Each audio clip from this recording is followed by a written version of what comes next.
comments, clarification, do not hesitate to ask me, of course.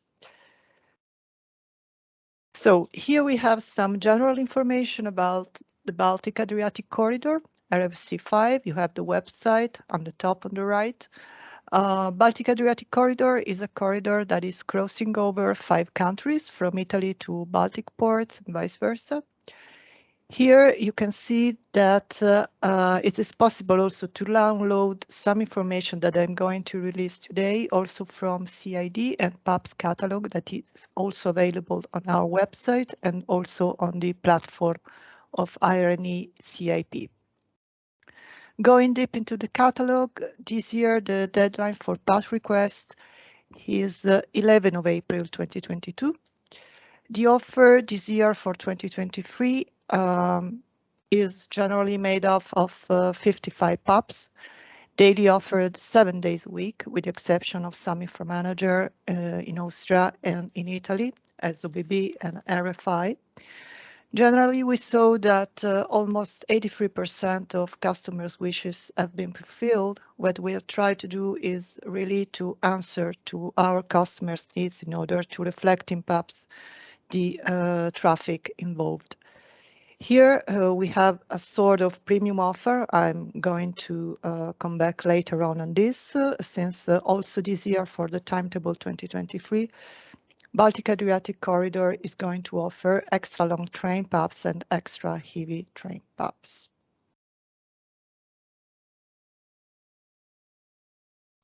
Here we have just some data and figures about the train routes crossing RFC borders, just to have some really brief data. Here we can see that the highest rate of train routes is on the border between Poland and Czech Republic, followed by the border between Austria and Italy on the green light. Here, really very briefly, a volume of the offered capacity for timetable 2023. There has been a slight increase compared to the 2022. We are about 6.2 million kilometers per day, while in 2022 we were set up at 5.5. Also, in terms of request rate, we can see that there has been a slight increasing from 22% to 34%. So slight increasing, but some encouraging data, let's say so. Here we go deep into the catalog, reflecting, as I mentioned before, some of the traffic we are carrying out from Baltic ports to terminals in Czech Republic and Slovakia. Here, what we have tried to do is really, you can see some PaP ID on the left with origin and destination. This is taken directly from the catalog, of course. Here, what we have tried to do is really to reflect the main traffic involved and also some customers' needs in order to connect the main terminals also in Poland and Czech Republic, as Česká Třebová, Maleševice and Tichy. With the main destination. This is possible to do it, of course, with PaP, with the addition of some feeder outflow to reach terminals.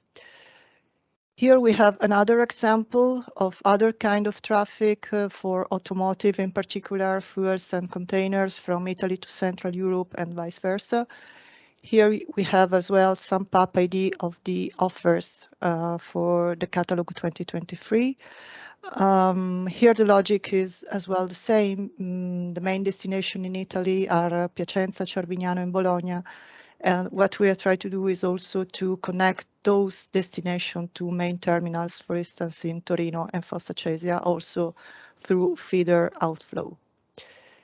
Here there is one main point for the catalog 2023 is the offer of extra long train PaPs from Koper to Central Europe and vice versa. You can see here the PaP ID. These are PaP ID 15 and 16. Here the intention is mainly to offer a maximum train length of 595 meters versus the usual standard that is 525.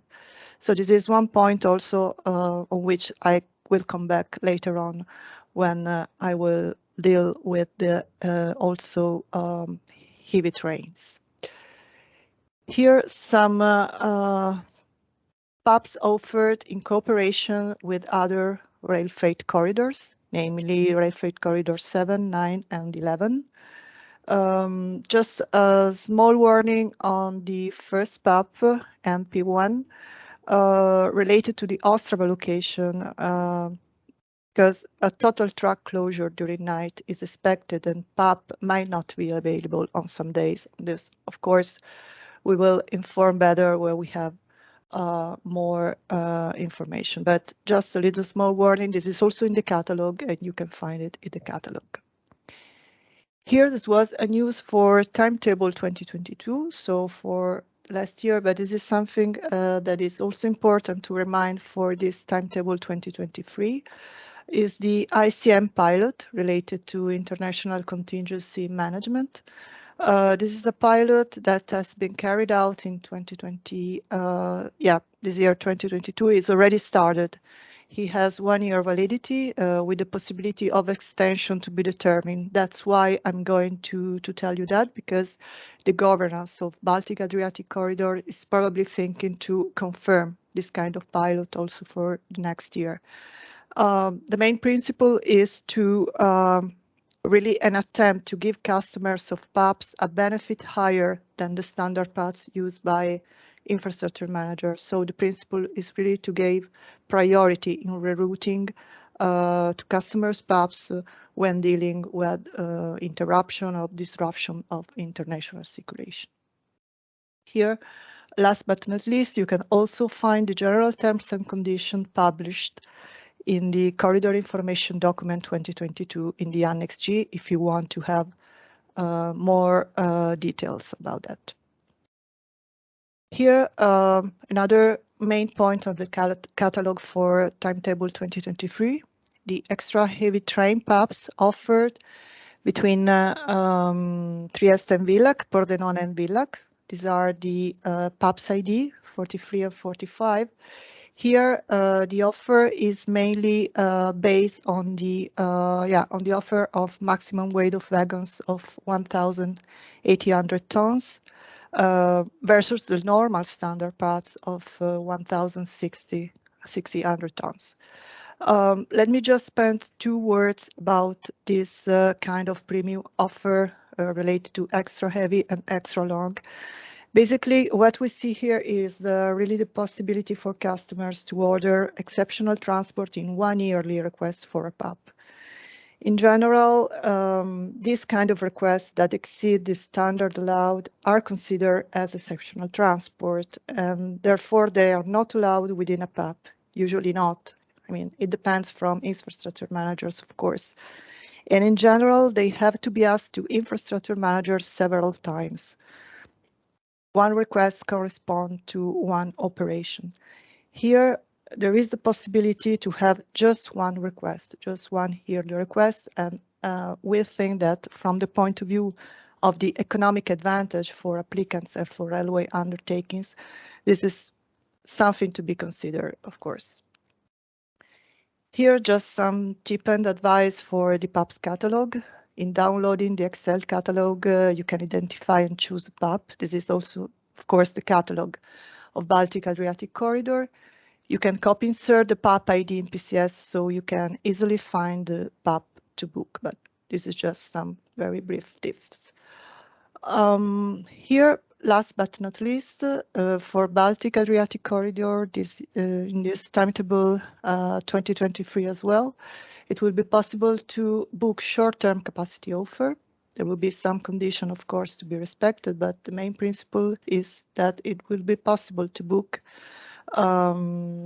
capacity between 8 and 5 days prior to the operation of trains. There are some conditions. The request for capacity should be, of course, in the running timetable. Requests regarding international paths crossing at least one border of Baltic-Adriatic corridor, and both origin and destination must be within the infrastructure managers of RS5, of course. Request must be a new PCS request dossier, and there are no limitations in terms of operation days that are allowed in one request.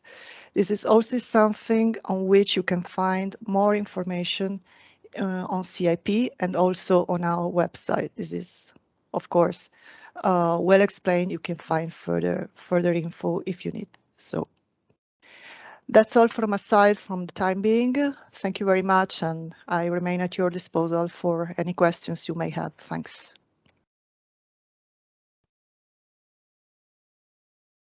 Thank you very much for the presentation. I see no hands raised and no comments placed in the chat.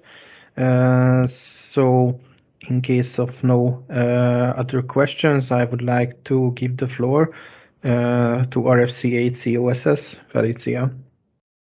Thank you very much, Joseph, and thank you very much, Sandra, as well, for your information. I'm Felicia Riedel. I'm your COSS manager for the corridor North Sea-Baltic. And you've just learned a lot about corridor number 5, which leads to as well to Czech Republic, Slovakia, and to Poland, ending in Poland. And here is more or less the start where corridor North Sea-Baltic is starting off, because we are distributed through, say, 7 IMs. And these 7 IMs, they start in Belgium, Netherlands, Germany, Czech Republic, Poland, and then the 3 Baltic states, of course. And therefore, you can see already we all have a connection to each other, all corridors somehow. But let me maybe explain a bit about corridor North Sea-Baltic, and especially about the improvements which we try to set this year. So first of all, we've got an extension again. Last year, we had the 3 countries, the Baltic states involved, 2 of the Baltic states involved. It was Estonia and Latvia. This year, we have increased the route in Belgium, going to the ports of Ghent and Zeebrugge, as well to the route of Medica in Poland. And there you can see we have tried to increase the offer to make the request as smooth as possible for all of you. Then for the capacity offer itself, we do have 38 long-distance PaPs this year. And if we talk about long-distance PaPs, we mean PaPs which we have constructed according to customer needs. Why did we do this? Because we always heard from the customer side that they would like to have them closer to the real traffic concepts they use. So in the end, we have received, say, wishes from customers who wanted to send those wishes to the RFCs.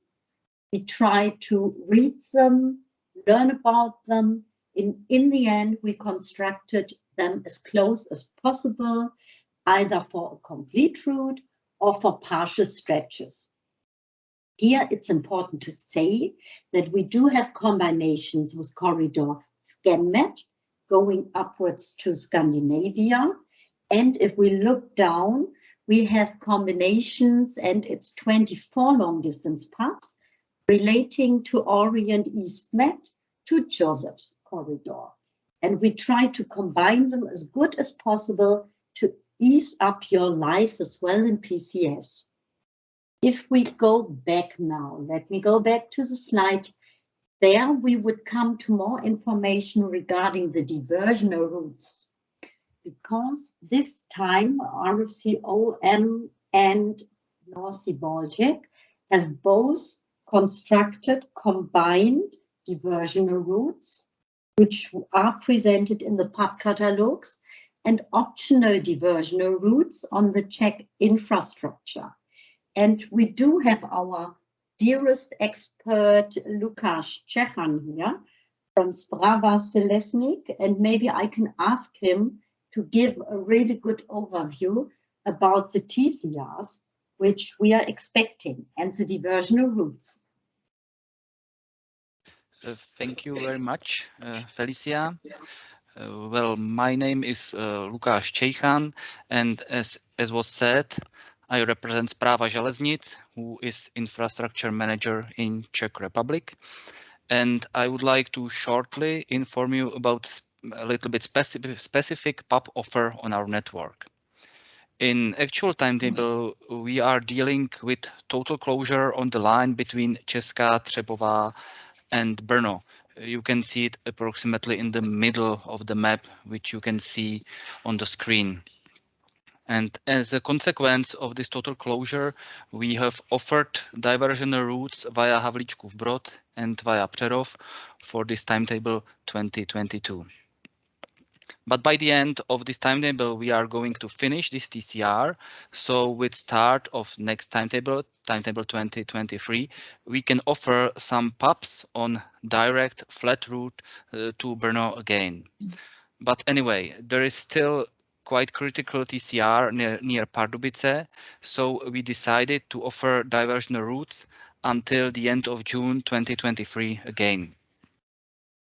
Well, for traffics via Česká Třebová, we offer the direct route through the whole timetable year, and additionally, we offer the diversionary route, or as was mentioned by Felicia, it's optional diversionary route via Přerov, like we did for timetable 2022. But these additional PaP sections via Přerov are offered until the end of June only. And finally, for traffics which don't need to go via Česká Třebová, the PaP offer is published via diversion route via Havlíčkův Brod until the end of June. And from July, when this critical TCR is hopefully finished, the offer is prepared via direct flat route via Česká Třebová. That's all from my side. I hope that it was clear and understandable. I'm ready for questions if you have any, and I give the floor back to Felicia. Thank you very much. Thank you very much, Lukas. I'm always happy to have you here as an expert because your explanations are 10,000 times better than mine. So if you have questions, obviously, regarding these diversionary routes, you can always place them later on as well, as there are none right now. So what else do our long-distance PaPs offer this year? We offer this year increased parameter, especially on the German and Czech net via Dechin. Why do we do it in our PaP? Because customers more or less ask us to increase the parameters, and we couldn't do it beforehand last year, but this year we finally reached the goal, and we offered these increased parameters up to 660 meters, for example. Okay, if we now come to a second PaP, say PaP construction, we have the short distance PaPs, and the short distance PaPs actually are a combination of PaP sections. They are not constructed after customer wishes. Maybe they match sometimes, but they do not match in total always. But they are harmonized in a very efficient way. So it will ease up your life definitely as well if you will order them, as they are already constructed for relations border crossing, as you can see in this map. If I go back, there is last but not least the DigiCat to mention, because the DigiCat is a PaP catalog, and we always try to structure it in a new way to make it more easy for you to handle, because I'm always a bit insecure whether it's easy enough for you or not. And let me maybe show it shortly to you so that you can see how it is organized. This PaP catalog is organized in a way as most of our corridors organize it for their own, say, corridors. It's supposed to be very easy. And here in corridor North Sea-Baltic, we do offer the long distance PaPs, as I mentioned. We do offer short distance and even smaller separate PaP sections. But for you, I guess, long and short would be the main which you could be interested of. So remember, those are, say, PaPs timetables which come close to wishes. For example, a PaP from Rostock to Vienna, or PaPs from Bremen to Storovo. And if we go in here, if you go and click on the PaP ID, you will be guided directly to the timetable. And in this timetable, you will then see what we just mentioned, and Lucas explained, for example, the diversionary routes as well. So what we have here is a complete timetable from corridor 8 and 7 matching up in vice versa, both directions, for the routes which you may be interested in. And to find out what kind of route is the diversionary route, we have set an A behind the PaP ID. PaP ID in this case 78, and P for new path, and 103 for the route, the normal route, and 103.8 for the diversionary line. So this is how our PaP catalog is situated. And if we go to, say, the short distance PaPs now, we would come to those PaPs which I explained before, these 44 PaPs, where we have constructed border crossing relations. And I just hope that maybe one or two of these relations will be interested for you, so that you may find the will to request them. And here we come in the end to say the next steps. The next steps on our corridor are that we have these trainings, as we have them during this week, with all of the different kind of corridors and with RNE, who is very helpful for us. Then what we offer as well is consultation calls, bilateral calls. If you ever would like to have more knowledge about the PaP, why they are constructed the way they are, about how you can read the DigiCAD, or how you can create the PCS dossier, please don't hesitate. You can always contact me personally, of course, but I'm sure my colleagues of the other corridors are there for you as well. Anyhow, if you want to have more information until the 11th of April, because this will be the deadline for the pass request, don't hesitate. During the FTE, before or afterwards, I will be there for you. So that was it from my side.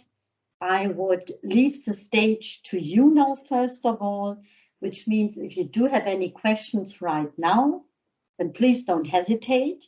If not, you can always raise the question at any time. I would wait a couple of seconds, and if there would be no comment, I would hand over to my colleague, Joseph, in this case.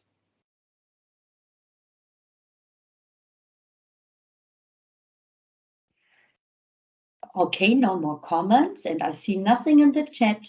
Then Joseph, the stage is yours. Thank you very much, Felicia, for your presentation. So, yep, let me continue with the presentations with some general information about the timetable offer on RFC Orient EastMed.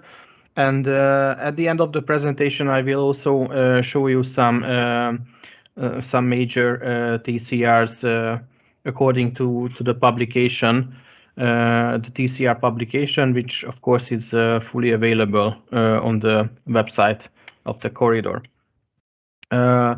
So for those who are familiar with RFC 7, this presentation might seem familiar because this is basically the COSS newsletter which was distributed on the 28th of January, and it contains exactly that kind of information which I would like to share with you today. This is the reason I simply just put the presentation here.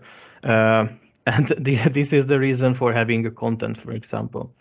I will skip through the very basic data because I think all of you who participate to to RFC events and PCS trainings, you already know about the basic information of the corridors. Anyhow, on this slide, you can find some information about our network statement, the CID, Corridor Information Document, and of course a link where it is available. On this slide, I just put some basic information about the COSS, so what we are doing. And here comes the more interesting part, the offer for timetable 2023. On the left-hand side, some introductory information, again, for those who have never heard before the corridors, but this is not the case for us. So let me focus on the right side of the presentation, or the slide. Here you can see a fancy map of the corridor and the most important junctions and border crossing, and of course the number of PaPs which are available at these important junctions. Felicia mentioned the digital PaP catalog. On RFC 7, we are using the same format, or I would say similar format, because the basic is the same. So it is a clickable Excel sheet, and you can find information regarding long distance routes, but also information about separate PaP sections and many other useful things like parameters and stuff. I put there a link. You can download the PaP catalog from the corridors website. Of course, all of this presentation material will be distributed to you after the training, so you can read back. An important thing I wanted to mention during the training, what is the process step for PaP requests with non-available days. It is handled differently on corridors, but it is mostly because of how the IAMs would like to deal with this issue. On RFC 7, I would say that we try to be very customer friendly. So all the PaPs published on our corridor are displayed with full calendar. We only have two exceptions. PaPs on DBNets and ÖBB network are published with only the available days.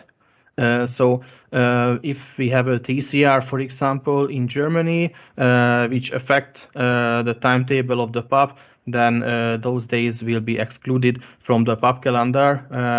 And instead of a PaP, you can put a tailor-made request for those affected days. So continuing with the process steps, it is kind of simply, you can request a PaP selecting any calendar days, and during the pre-booking phase, the COSS will reserve the requested PaPs, of course, if you are not in a conflict. The timetable offer during the pass elaboration phase will be divided, or can be divided, into sub-passes.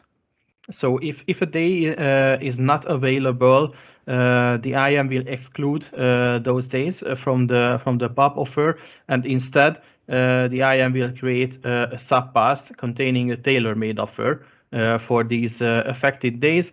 So this tailor-made offer can be a rerouting or a similar route, but with modified timetable. And worst case scenario, because we have some routes on RFC 7, where if there is a total closure, basically you have no alternative route option. So in very rare occasions, it can happen that some days will be removed by the IAM without placing an adequate alternative offer. And as Felicia mentioned, because we share a huge amount of overlapping section, actually, on the Czech network, we have these large ongoing modernization works on our lines, but thanks to our Czech timetabling colleagues, we were able to publish alternative PaPs for this TCR period. So in this way, we can ensure smooth train runnings on PaPs during the whole timetable year. And speaking about TCRs, on the next few slides, I will show you some highlights. Of course, the information is not complete. These are only just sketches. If you are interested in the whole TCR publication, you can visit the website of the corridor. There is an Excel sheet you can download, and this is a macro-based Excel sheet, which means that you can generate yourself a Gantt chart, and you can also play with a map of the corridor with a function which will make the lines, mark the lines with different colors in case a TCR is published on that line or some other capacity restriction.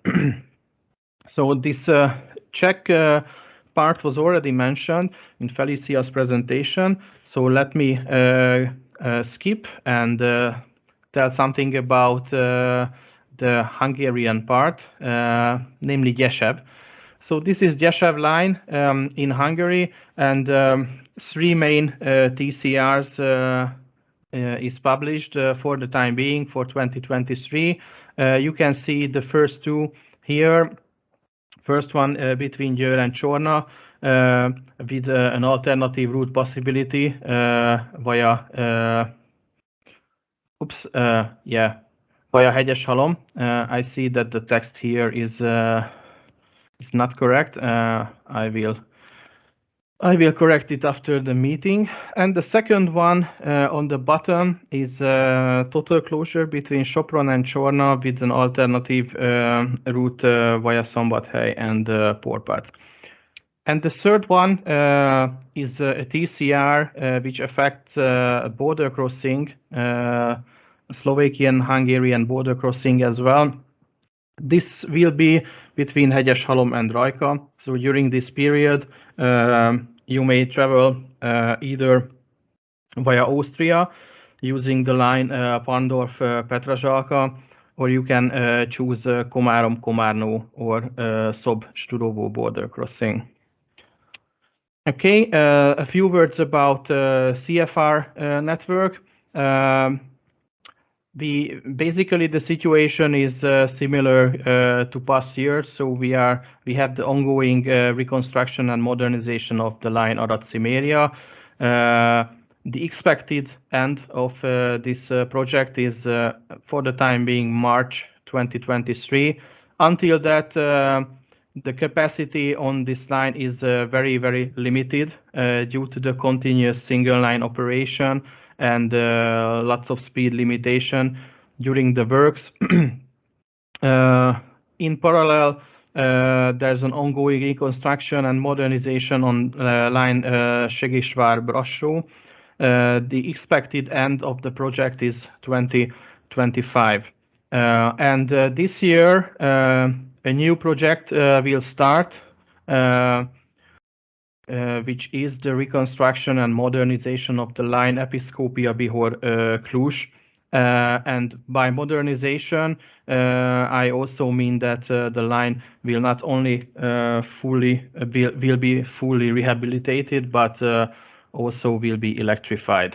But yeah, during the works, there will be similar consequences for the traffic.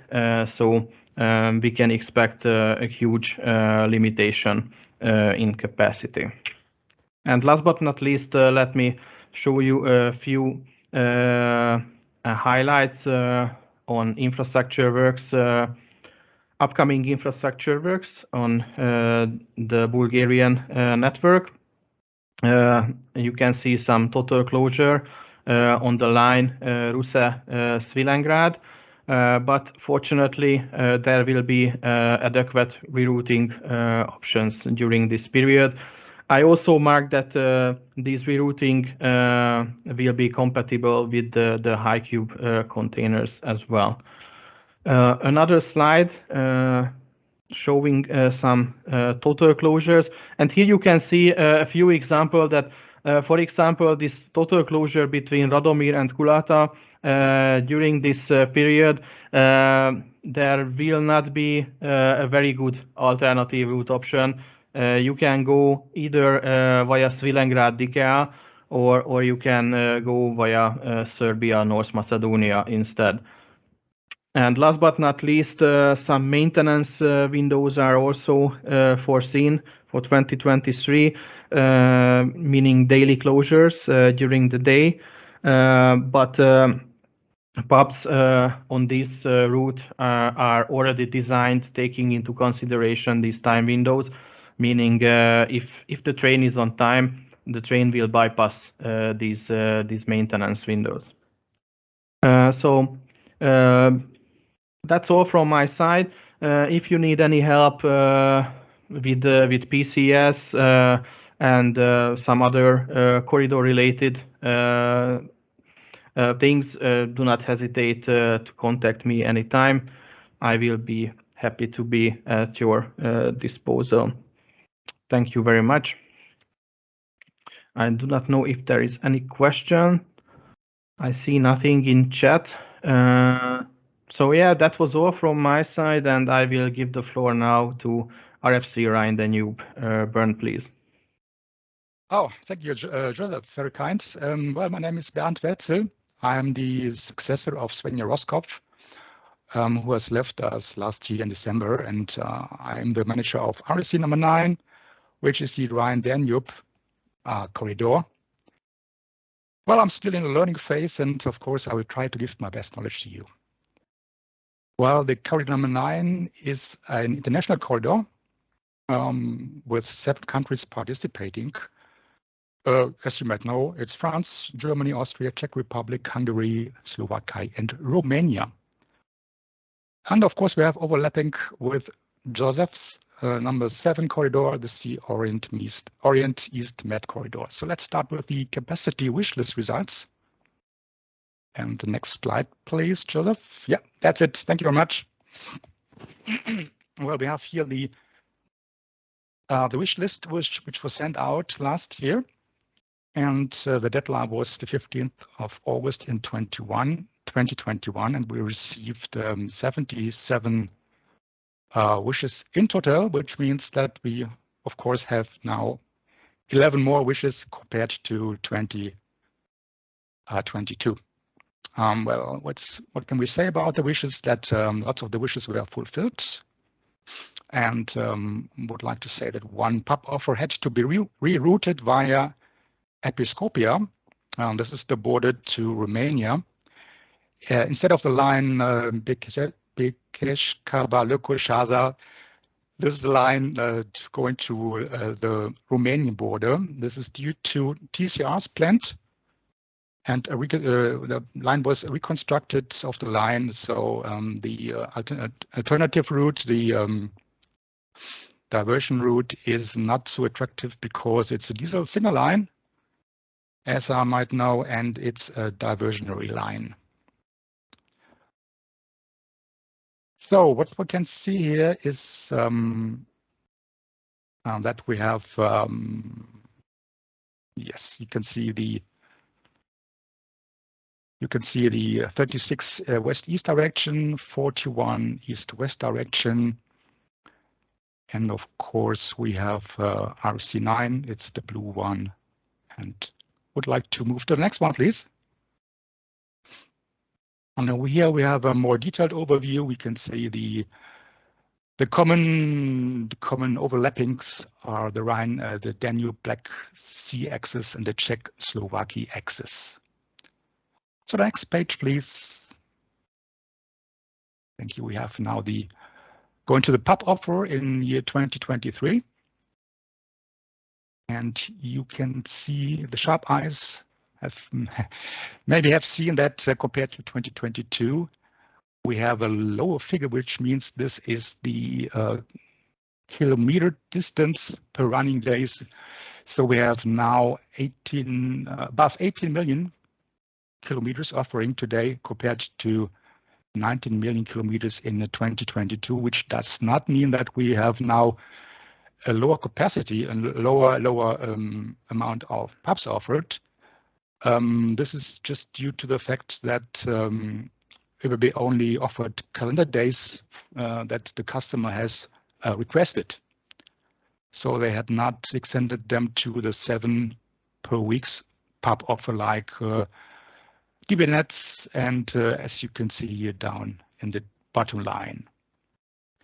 And another point is that TCRs might affect the offered capacity as well. As I've previously mentioned that the rerouting line via Episcopia is one of them. Okay, let's move on.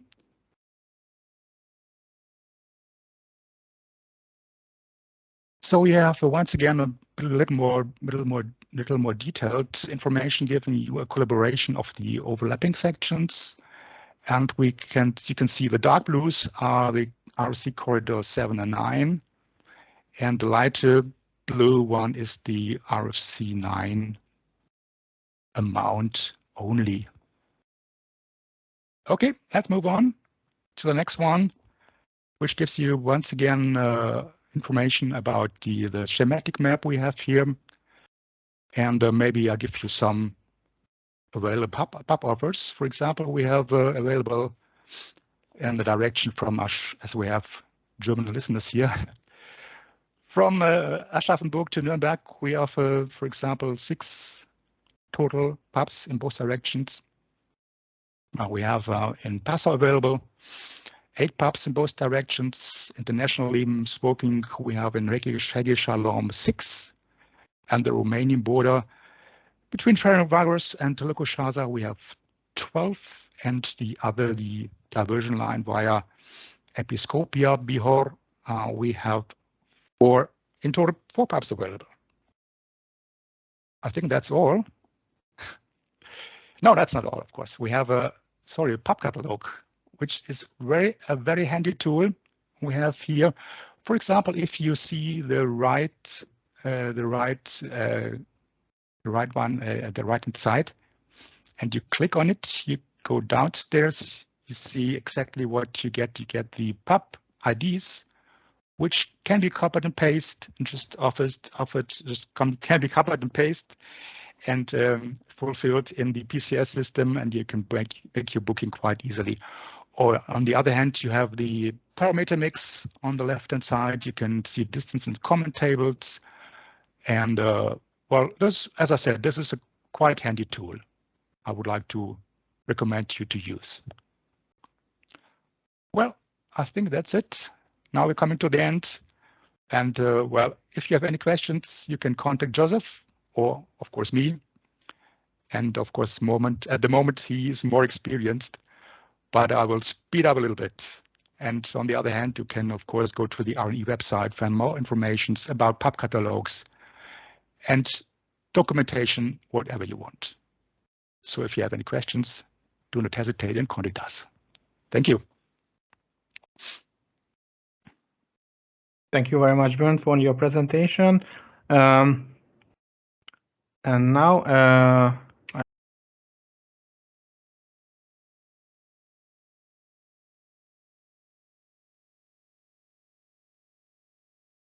Good afternoon. Welcome my presentation. I am Milan Šegan from Serbia Railway Infrastructure and on corridor Alpine-Western Balkan. I have been on the position CSS manager since 2008.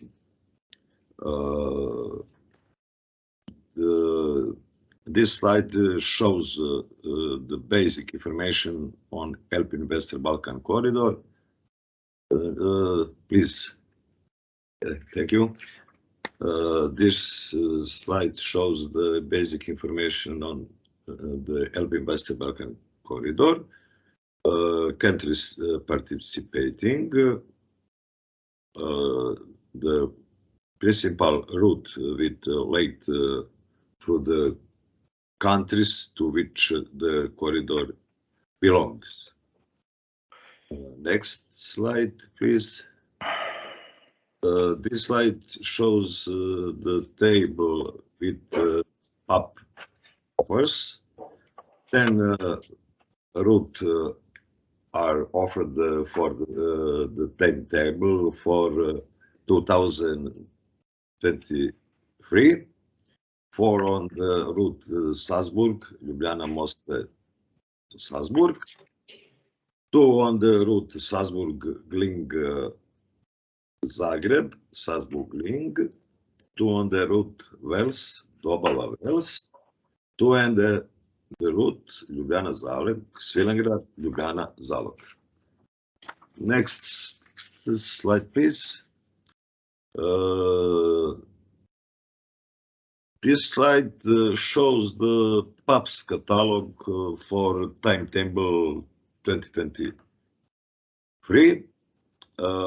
In the catalog, you can see countries, stations, technical parameters, running days, train running times with arrival and departures, as well as the total train running time.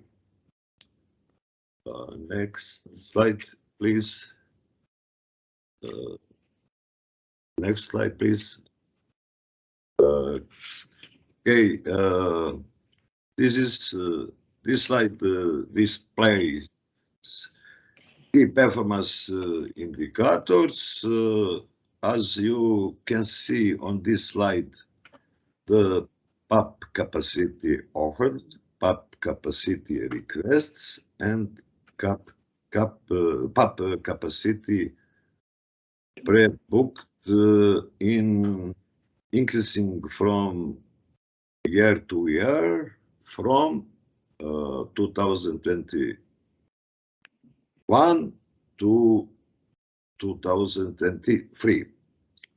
The offer of reserve capacities is smaller because there were no more available capacities.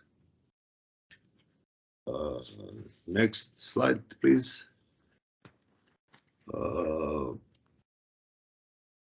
The next slide, the next few slides present the details about to investment plan for timetable 2022 and 2023 on the Alpine-Western Balkan corridor. You can see railway section, nature of projects, benefit for the corridor, start and end date of the works, and the actual steps. This is Slovenia, this is Croatia. Next, okay. Investment plan for Serbia, railway section Belgrade Center, Stara Pazova, and the reconstruction of line Belgrade, Rakovica, Jajinci, Mala Krsna, Velika Plana. Civil engineering reconstruction of the Niš-Dimitrov railway line. Civil works on construction of railway bypass Niš, electrification on the Niš-Dimitrovgrad railway line, and please back, Serbia, and investment plan for Serbia relates to capacity improvement, eliminating two problems with the bottlenecks, interoperability, electrification, and works on the construction of the new track. Next slide, please. Bulgaria. Thank you. As an investment plan for Bulgaria relates to the modernization of railway, the competence of the railway line, and will remove the bottlenecks. Railway section is Sofia Alpine.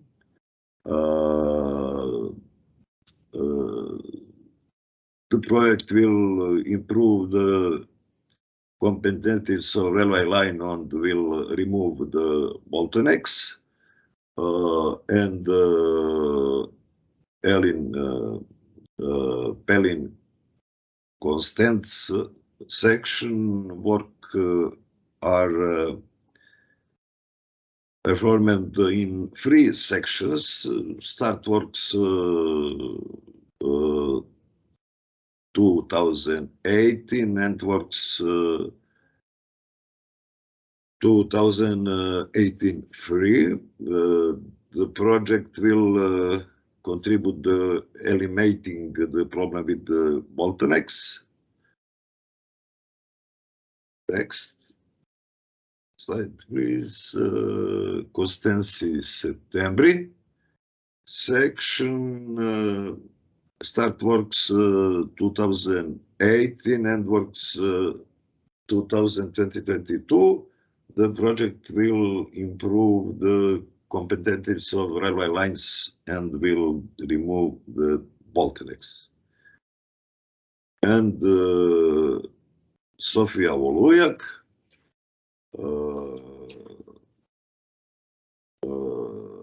remove existing bottlenecks, and Volujac Dragoman modernization of Sofia Dragoman Serbian border railway line section Volujac Dragoman. Next slide. This is railway section. Okay, this is organization structure of Alpine-Western Balkan corridor, executive board, general assembly, project manager office, coordination group, marketing and communication working group, infrastructure interrogative working group, capacity working group, train performance working group, advisory group, RACTAC. Next slide. Office, project management office, Alpine-Western Balkan corridor is Ljubljana, Slovenia. Location Zaloška cesta, Ljubljana Zalog station. Executive manager Miloš Rovšnik, infrastructure manager Biserka Keller, and I, CSS manager Milan. And thank you for attention. Do you have a question?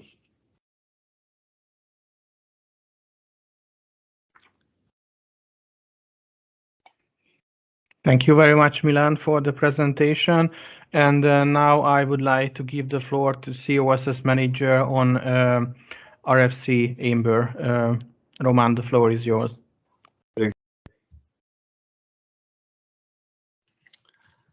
Good afternoon, I'm Roman Stańczak, and I represent Corridor Amber, where I'm Corridor COSS manager. And I have great pleasure to present you our offer for timetabling 2023. Okay, for timetabling 2023, we will offer 34 PaPs So it's about 4.5 million PaP kilometers running days. And we have flex approach for PaPs. Next one, please. Here you can see PaPs from the north-south direction. The complex numbers indicates PaPs which are offered together with our corridors, which are connected with our corridors, and there is possibility to run to station on and station and the hubs on other corridors. And we have common offer with corridor 7, corridor 9, and corridor 5. Of course, as well as corridor 6. The next one, please. And here you can see PaP the opposite direction, so from south to north. Where basically the same number are odd in one direction and even in another one. And the next one, please. And we have a PaP catalog where you can find more details about our PaPs. It is available on our corridor website. And as in case of other corridors, it's clickable PaP catalog in Excel sheet, so you can find all data which you are interested in. To click on these cells, so you can find these parameters, clickable map, which open after clicker and show you sections, PaP parameters, days, and so on. The next one, please. And in our offer, we connected our PaPs from Polish-Belarusian border from station Małaszewicze in Czechowice-Dziedzice with corridor Baltic-Adriatic, and then you can reach Ostrava and then Mlada Bolesław in Czech Republic. We also have our common offer with corridor 6. Next one, please, slide. Particularly from Koper to Chodosz. Where from Chodosz you can reach terminals in Slovakia, Dunajska Średa and Żylino. Next one, please. And unfortunately, for timetable 2023, we must shorten our PaPs, our offer, because due to construction works in Hungary territory. So it's not possible to reach Kalebia in timetable 2023. And this situation will be as well for several next year, because these works will last a few next year. So our PaPs finished in Sorokshar and in Ferencváros, Budapest, Ferencváros. So you can only take diversionary routes on other corridors. So it's not possible to run in corridor Amber. The next one, please. We also have capacity restrictions between Sopron, Chorna, Jor, and Rajka, and this is the same situation which was described by Joseph on corridor 7, because this section are overlapped. These are overlapping section with corridor 7, so the situation is the same. So that's all from my side. Thank you very much for your attention. If you have any questions, I try to answer them. Thank you very much.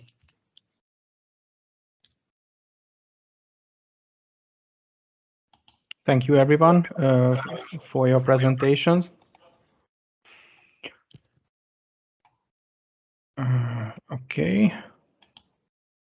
So that was the first agenda point, the RFC presentations, and now we are ready to move to the second agenda point and start discussing some PCS related issues, questions, and basically I would like to ask the question from the audience, from you, if you would like to ask or discuss with us any PCS and RFC specific issues, because now it is your time, so please raise your hands if you would like to discuss anything, and we will be happy to answer to your questions.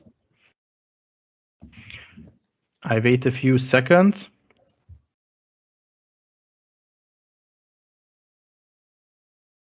Of course, if there is no question, it's not a problem, because as I mentioned in the beginning of the meeting, we prepared for a shy audience as well. So if no questions from the audience, then I would like to start some live demonstration in PCS test system. We prepared some use cases for today, which we think may help you during the preparation of your annual pass requests in the PCS system. So the first use case will be demonstrated by me, and once I'm finished, I will give the floor to Felicia, but I would like to remind you that during this presentation, just feel free to stop anytime if you have any questions and ask. So this first example, the first use case, I named it the lazy RU case, of course, without any offense. Basically, this is a use case for searching for PaPs and inserting PaPs into a dossier during the harmonization phase. And for this demonstration, I will log into the SAS system with the Slovenian cargo account. And I will open a dossier and show you what I would like to present. So I will use this dossier 638. It is in open phase. So you can see now that this dossier is handled by the Slovenian cargo. So they are the one who opened the dossier, and by default, they are the leading RU of this traffic. You can see in the basic data that we already have our partner railway undertakings of this international pass.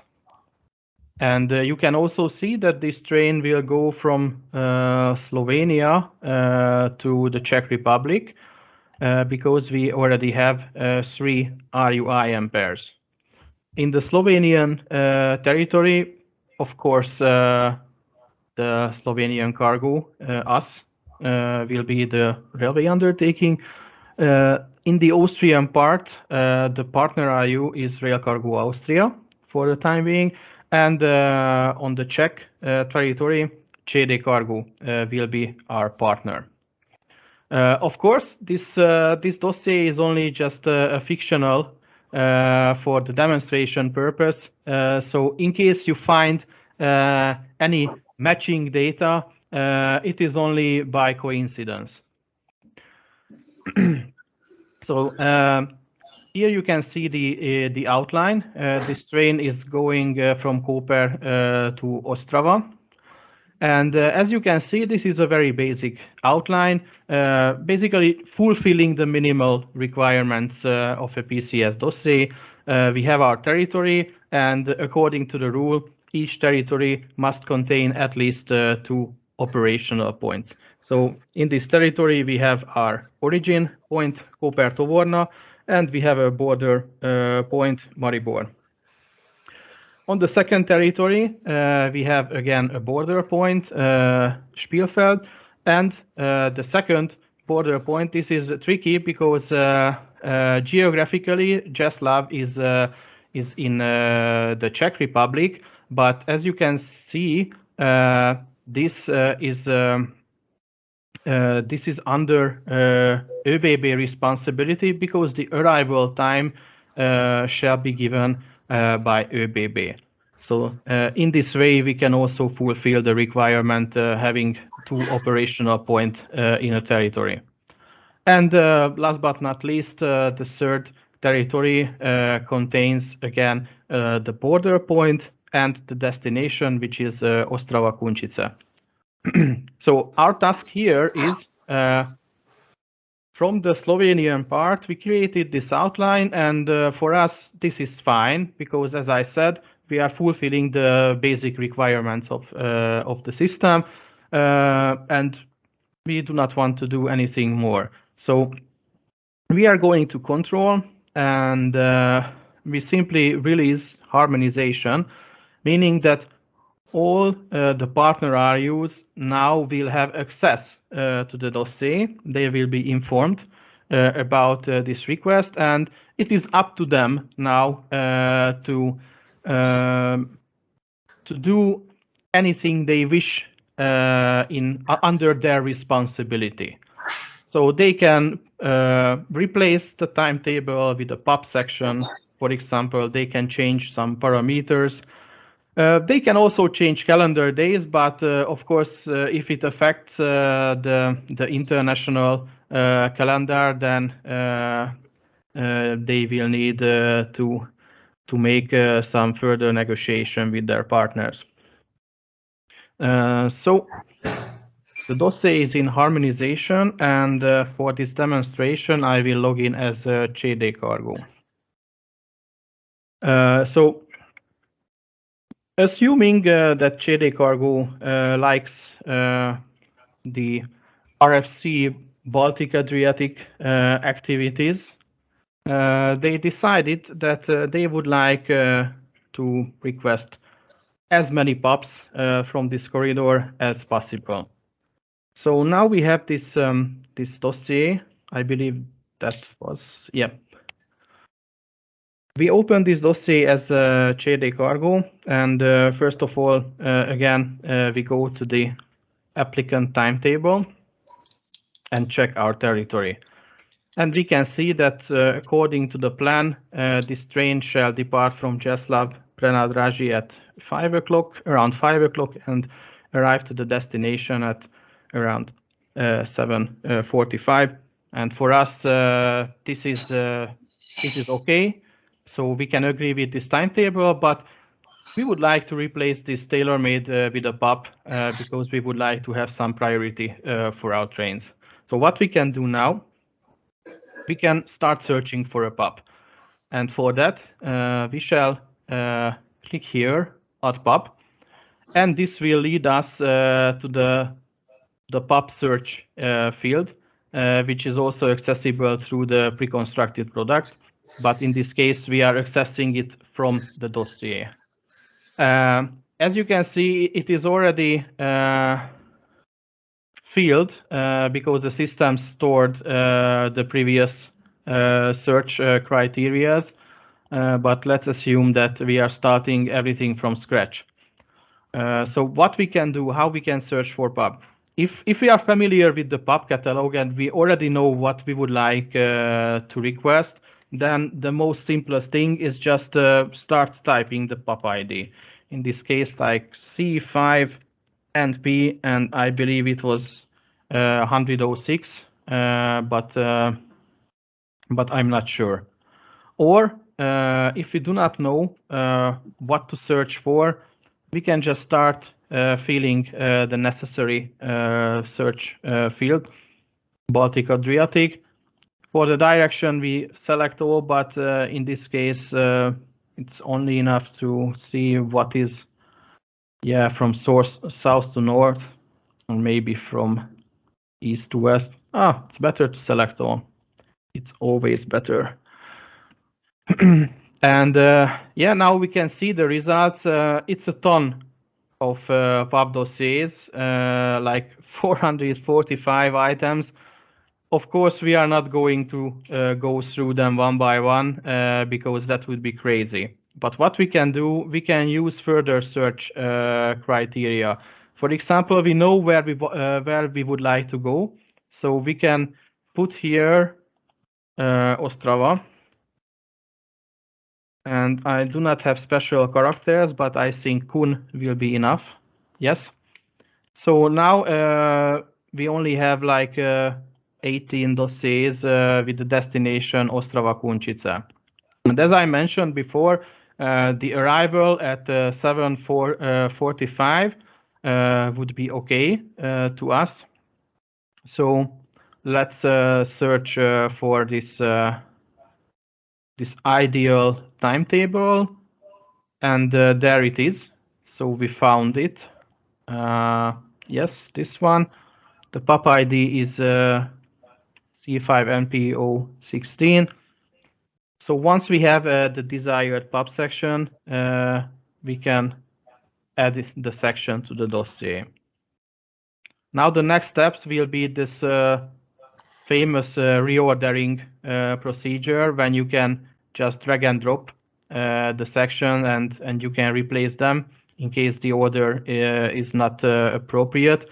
This is useful when you are playing with like 10 PAP sections, and the clicking order in the previous window was not appropriate, and it can mess up the order of the PAP sections. So in this phase, you can just simple drag and drop and you can reorder everything. Now it is fine.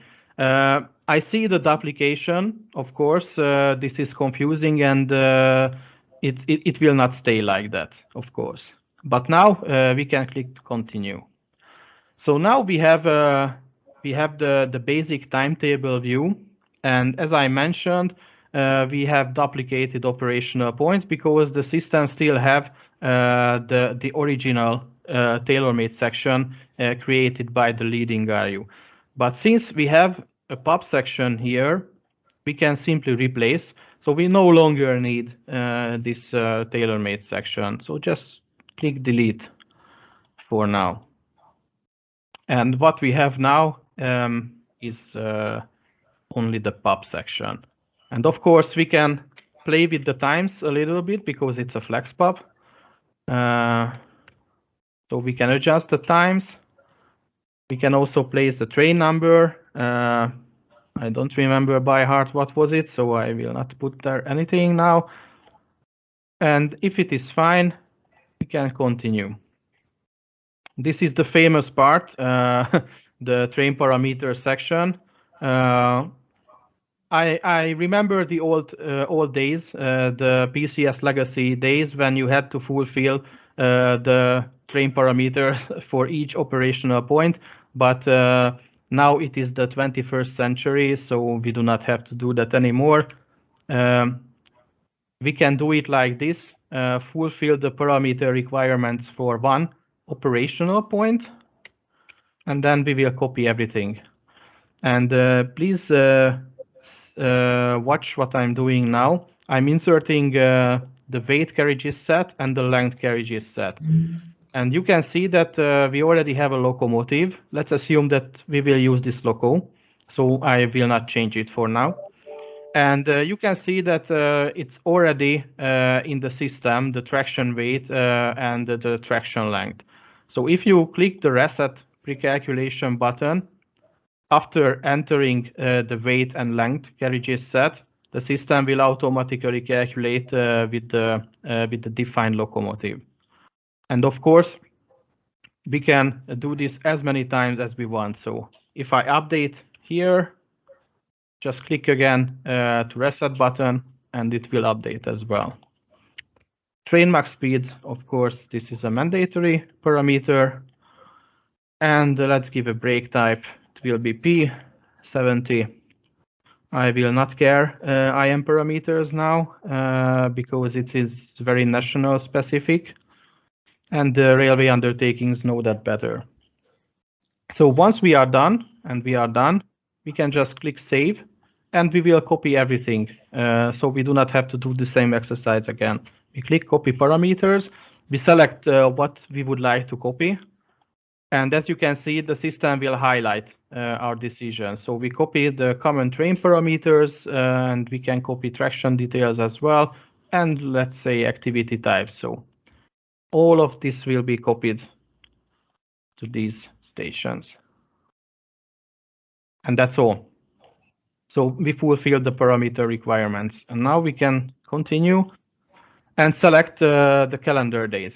As you can see, because this train is coming from Austria, the system already filled in the calendar days according to the previous territory.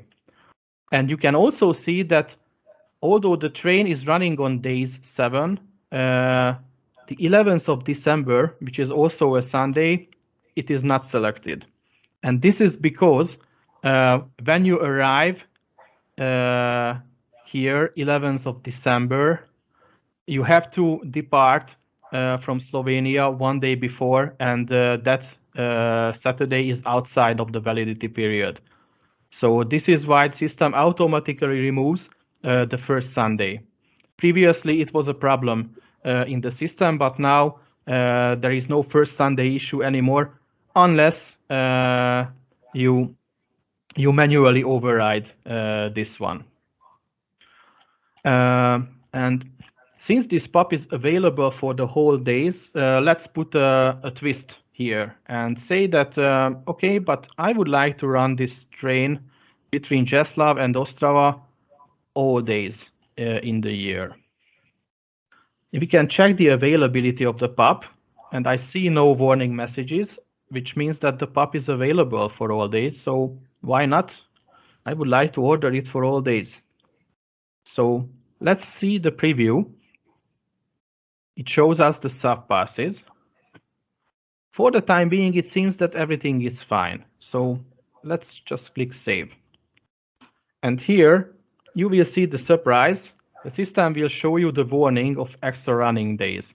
And of course, now this international train pass is not harmonized, meaning that the leading RU will not be able to submit the pass request in April. So we have to do something with this situation. We have two possibilities. The first one, we talk with the RCA and Slovenian Cargo. What if we run this train all days? Let's assume that they do not want this option, but we still want to have the possibility to have this train pass for all running days. It is possible to do.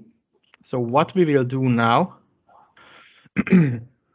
we will make a copy of this pass, and we will copy this sub-pass with the PAP. Not this one. Oh, I made the same mistake yesterday. So we are copying this sub-pass now with the PAP. Yeah, right. We do not have to change anything here in the timetable, but we will select those calendar days what we would like to use only in the Czech territory. And I believe this will be Mondays, Wednesdays, and Saturdays. So yeah, we select these days and we click save. And of course, the system still shows you the warning of extra running days. So we have to do a final trick now. We go to the sub-pass, we click edit, and we will mark Zseslav Prenadraži, so the first operational point. We will mark this operational point with this arrow thingy button, and it will tell the system that this operational point is an alternative origin on this territory. And if we click the save, the warning message will disappear and you will see this sign. So this is an international train pass on days in Czechia on days 2, 4, 5, and 7, coming from Slovenia and Austria. And on days 1, 3, and 6, this will be a national train pass. And in this way, we can proceed with the dossier because there will be no inconsistencies. So that was my use case, my little exercise. I hope I was clear. If you have any questions regarding this this use case, just feel free to ask me now. Again, I will wait for a few seconds.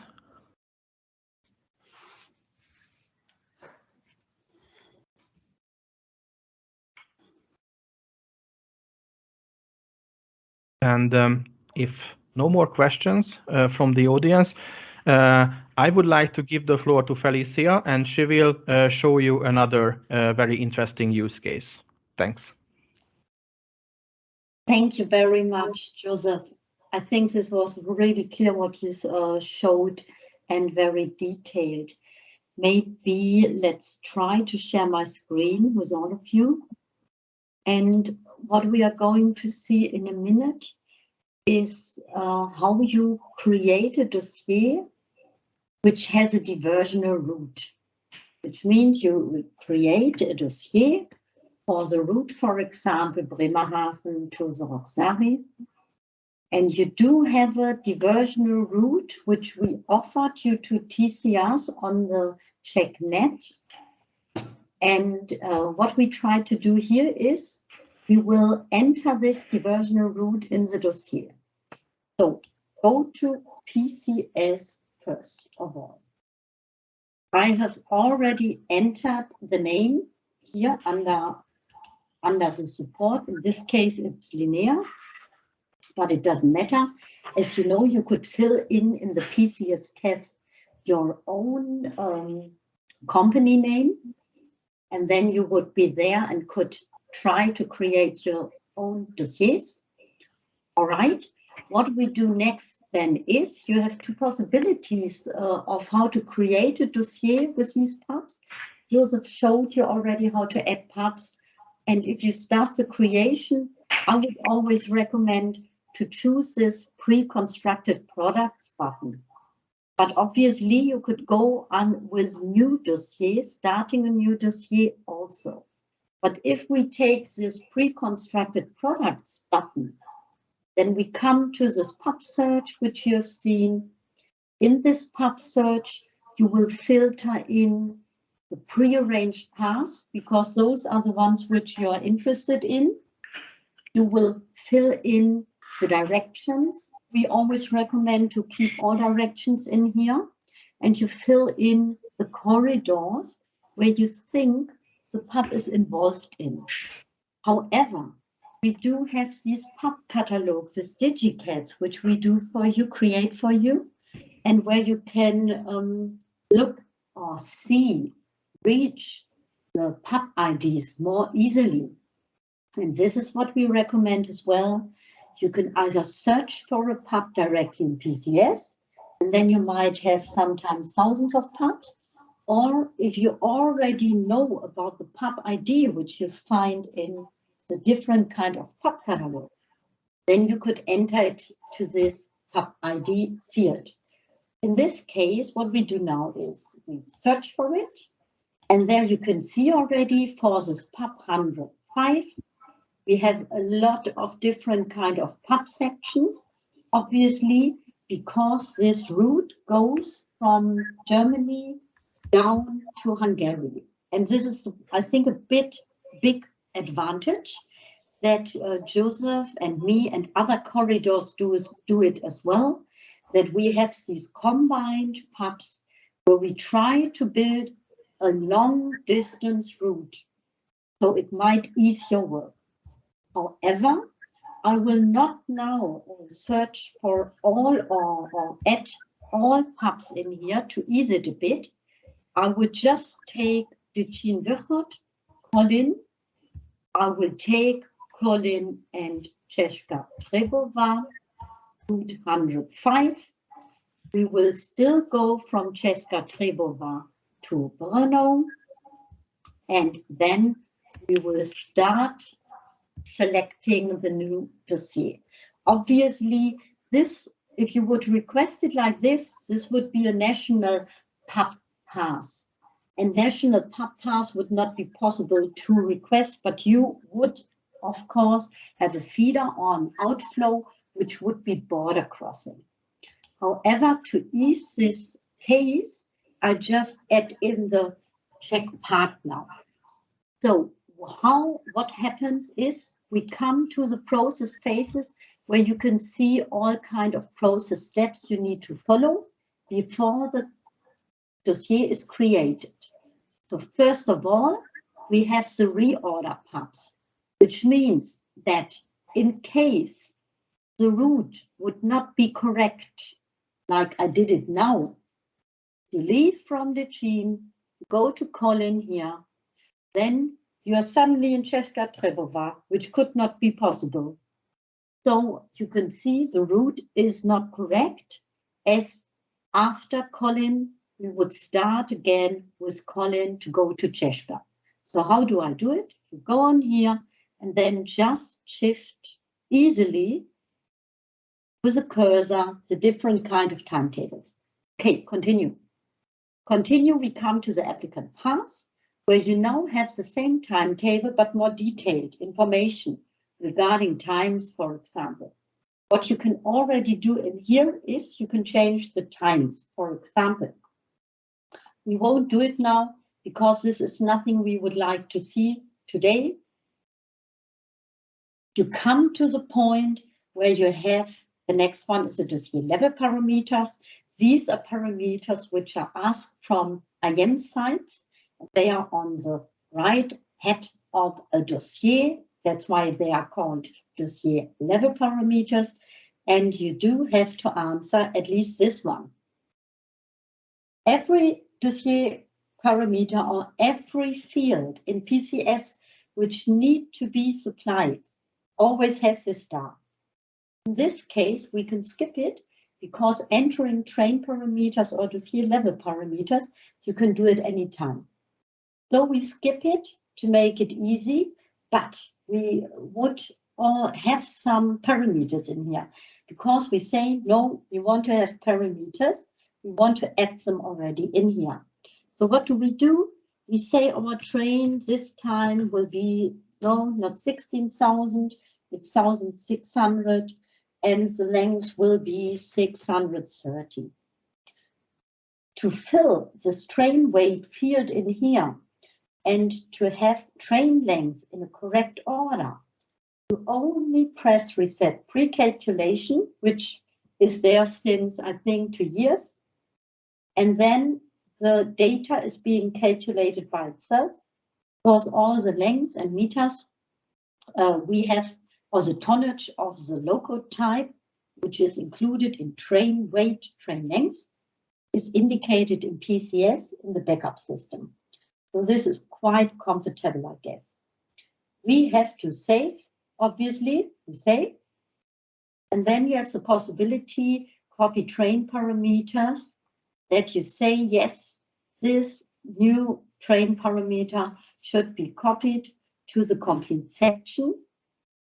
You click on all these locations where you would like to have this train parameter be copied to. You save it, and now it's indicated. So what do we have next in our process? The calendar preferences. Joseph showed it beforehand as well. Here we come to the point where we have to say, yes, I would like to have this. I would like to have this traffic for certain days. And here we would just choose these 2 days. We have to check the availability to make sure that we check in the backup system whether the PAP is available or whether for some days we do not have this PAP available. And if this is the case, we will receive this note. Some of the selected days are not available. But this is actually not really an issue for us, because we say, yes, we would still ask the IMs to see whether they can construct the timetable for this timetable, which does not have a PAP, but would be tailor-made, would have to be constructed in a tailor-made version. So what happens now? We will come to the point pass variant, and here you can see this is always success. If you can see for the first step that this item pops up, pass variant are consistent. If they are not consistent, you have to work on it. In this case, we can be quite happy. And what we see here is we do have two pass variants. And two pass variants say the first pass variant, both have the same direction, the same route, but the first pass variant goes from Decin to Kollin, and from Kollin to Brno, it does not have a timetable. It does not have a PAP. How do you see it? This part of the timetable has got this blue color and has even PAP ID inserted. The second part of the section doesn't have a PAP ID inserted and hasn't got a color. So that means this is a tailor-made pass. So we ask the IMs later on to construct it. If you go at subpass 2, we are here at subpass 2, here you can see that the complete stretch is made by a PAP. So the complete stretch has got a PAP inserted. We will continue and we come to the basic data. Here in general, we put somehow, I don't know, a train number. Wait, this is wrong. The dossier, we title the dossier, and you can take a train number. You can say you would like to, the train should run from Decin to Brno. Why do you want to say it? Because this would maybe help your different kind of participating RUs to see where the relation goes. They don't only see the train number, but it's indicated directly what route the train will take. We go to create the dossier, and I'm very glad the dossier has been created. So in the end, you can see here, yes, we do have now an applicant timetable, and we do have a dossier with, say, 2 sub-passes. And here we can see that one of these sub-pass, first one, does not have a PAP indicated. So what we can do now is, because we know we have this diversionary route, we can try to add a PAP, this diversionary route as a PAP to the dossier, search for it, see if it works. This morning I had a case where I got a bit shaken because it didn't work totally straight away, but we managed in the end. So see if this will now work.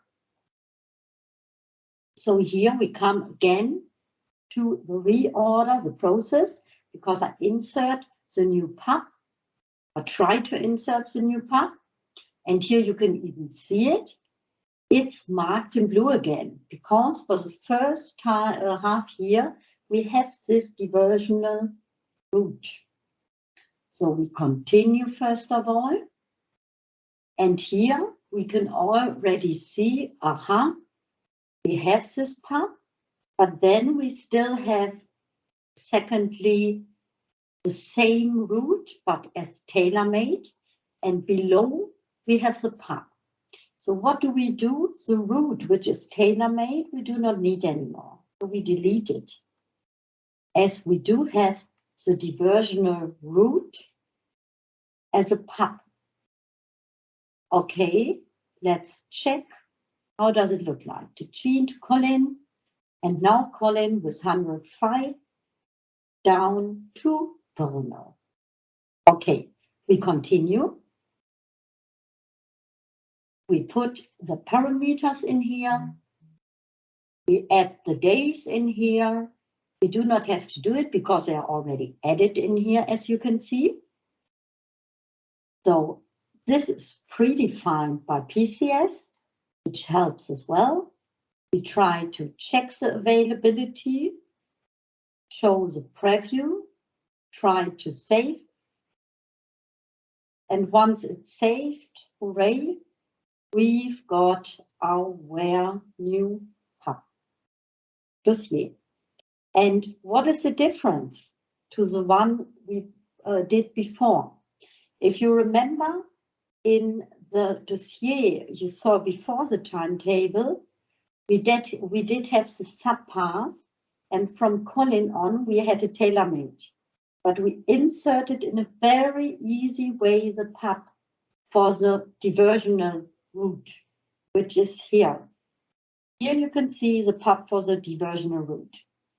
So this is the change. Now the customer can order as the complete PAP for the complete stretch, one for the first half year and the second one for the second half year, and it's combined with each other. What the customer would do now, he could also put the German stretch to here from Bremerhaven or from wherever, or could even go below to add all the subpasses going down to Hungary. So everything would be completed. But this always depends on your individual traffic concept, because we do have long distance PAPs. They are created for the complete route. But if you only would like to use the route or a special section, you could also do it and add feeder and outflow on it. So actually, this is it. This is everything I wanted to show you right now. And if anybody of you has a question, please let me know. If not, I could hand over to Joseph to see whether we would like to show you more or whether we would like to stop. However you decide, Joseph. Thank you very much, Felicia. I think this was a good and understandable presentation. A few remarks from me. Not exactly a remark. I just wanted to highlight it again that we were showing you this exercise because in the beginning of the training we mentioned that due to the current TCR situation in Czechia, the main route may not be available for a certain period of time, but we wanted to have the ability to go on PaPs for the whole timetable year, and for this reason our Czech timetabling colleagues decided to offer PaPs for the diversionary route as well. So if you would like to order your train this way, then you can search for these alternative PaPs.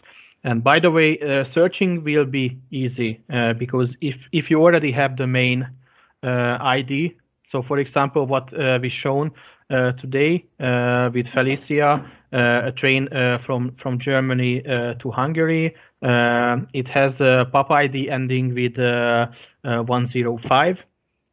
So it crosses Czech Republic, therefore it also has an alternative PAP section offer as well.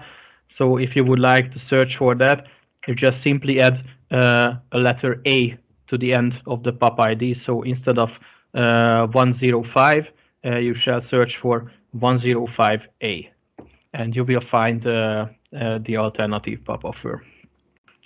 So that was very informative, and we still have some time, and I'm looking at the list of participants, and I can see that we have railway undertakings from Romania and from Hungary. So I decided why not to show an exercise which is related to the time zones, because time zones can be tricky sometimes.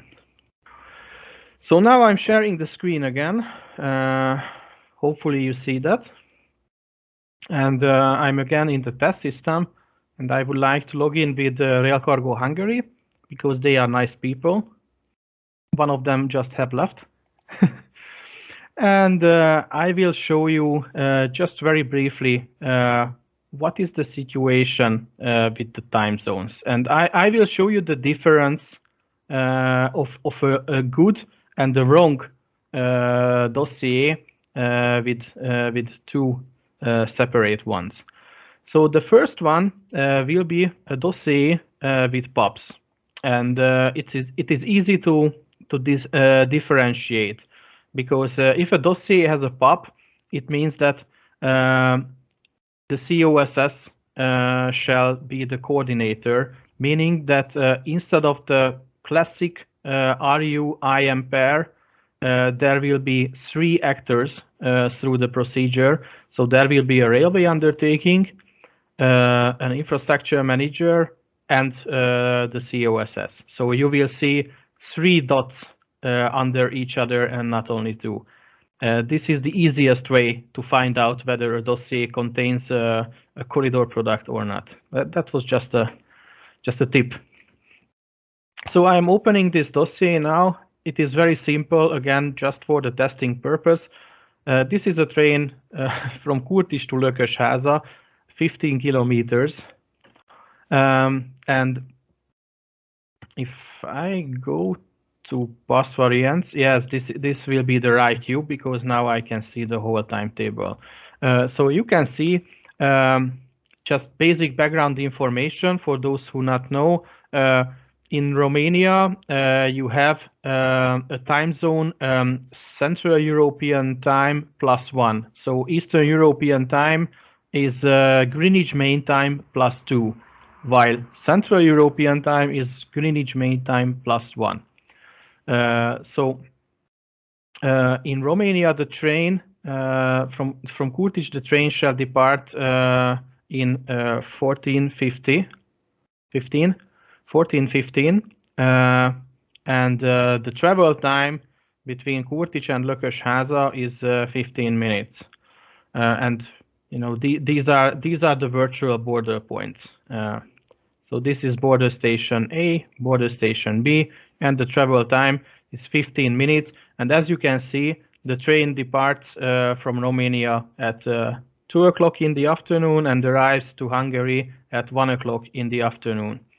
In the old times, you could not enter two different time zones, because the system simply could not handle that, and it gave the system a false impression that this is a midnight crossing train. So the travel time between Kurtis and Lökösháza is more than 24 hours. But now the system can make a difference, because as you can see here in gray, it is marked for this territory that the time zone is UTC +2. And here you cannot see anything, because the basic default time zone is always UTC +1. But here it is 1 hour later. And because of this, the system can pair the two territories properly without giving you any false calendar warning. If you order a PaP between Romania and Hungary, this marking, this time zone marking, is built in the PaP. So you do not have to deal with that, because the PaP comes automatically with the proper time zones. So you only need to select the PaP, put it in the dossier, and forget about it. But what about the situation if you would like to order just a simple tailor-made dossier?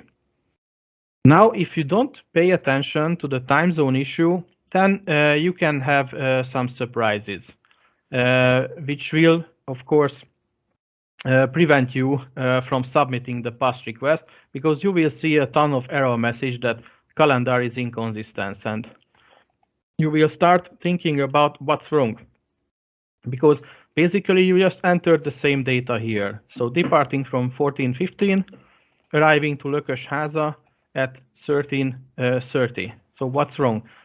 Yeah, the problem is that you did not put there the correct time zone, the UTC+2. So now the system thinks that this train is midnight crossing. So instead of arriving on Sunday, the train will arrive to Lökösháza on Monday. And if you would like to fix it just by force, and you say, I'm going to change the calendar because this is a Sunday train, and you click save, you will still get the error message, because now the system will think that there's a train running in Romania on Sundays and there's a train running in Hungary on Sundays, but it cannot be paired because of the different times. So it is still not harmonized. It's not enough if you just fix the calendar on the Hungarian side. What you need to do, if you have a tailor-made timetable, you need to click edit, and where you have this field with the arrival and departure time, you have to click on this little clock icon, and you have to set the time zone from UTC+1 to UTC+2. And as you see, all the rest will be automatically filled, so you only need to set the time zone at the first time field. And now, if you click save, the warning message will disappear, because now the system sees that, yeah, this is full logical. The train comes from Kurtic to Hungary on the same day. The travel time between the two stations is not 24 hours, but only 15 minutes. The only difference is that now we are using the time zones properly. So this was just a little tip from my side, because I remember last year I had some dossier where the Hungarian Romanian section was not a PAP but a tailor-made, and the customer asked me what they did wrong, and I checked the dossier and I immediately found what is the problem. So if you would like to create such dossiers in the future, please pay attention to the correct time zones here. This is what I wanted to share with you at the end of the presentation, or at the end of the training session. Nothing else from my side for today. I'm looking at the chat if there is any question from the audience. Now we still have 5 minutes, so you can take your time and approach us. But if everything was clear, then I think we can say goodbye for now. I wish you a nice rest of the day. And please remember, if you need any help with the PCS, you can always contact with me. And I think I can say the same for my COSS colleagues as well. And we will be happy to help